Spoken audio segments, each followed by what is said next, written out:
બનાસકાંઠાના થરાદમાં રોડ કોન્ટ્રાક્ટરની બેદરકારી સામે આવી છે। થરાદ 4 રસ્તાથી વાવડા રોડ ઉપર મેઇન કેનાલ સુધી રોડનું કામ ચાલુ છે, જે કામ હજુ સુધી પૂર્ણ કરવામાં આવ્યું નથી। ઘણા સમયથી ચાલી રહેલ રોડનું કામ હજુ સુધી પૂર્ણ ન થતાં સ્ટ્રીટ લાઇટ માટે જે થાંભલા માટેનું ચોરસ આરસીસીનું સ્ટેન્ડ ઊભું કરવામાં આવ્યું હતું, ત્યારે તેની બાજુમાં કોઈ નિશાની કે રેડિયમ જેવી કોઈ નિશાની હતી નહીં। ત્યારે વાવ બાજુથી આવતી સ્વિફ્ટ GJ08 7431 સામેથી આવેલી ગાડીઓની લાઇટો આંખમાં પડતા ગાડી આરસીસીના થાંભલાના સ્ટેન્ડને અથડાતા સ્વિફ્ટ ગાડી પલટી મારી ગઈ હતી।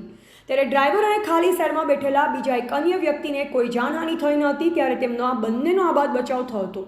ત્યારબાદ ધરતી હોસ્પિટલની સામે હેપી મોલ બંનેની વચ્ચે મેઇન હાઈવે પર લોકોના ટોળેટોળા ઉમટી પડ્યા। ત્યારે લોકોએ ગાડી ઊભી કરી સાઈડમાં કરાવી ડ્રાઈવર અને સાઈડમાં બેઠેલા અન્ય એક વ્યક્તિને મદદ કરી ગાડી સાઈડમાં ખસેડી।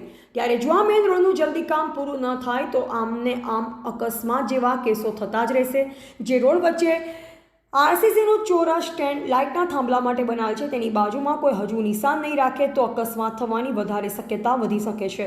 જો આવા અકસ્માત થતા જ રહેશે તો આનો જવાબદાર કોણ રહેશે? માર્ગ મકાન વિભાગના અધિકારીઓ કે થરાદની જનતાએ તો આવનારો સમય જ બતાવશે। એવા જીતુબા રોડ, સંબંધ ભારત ન્યૂઝ, થરાદ।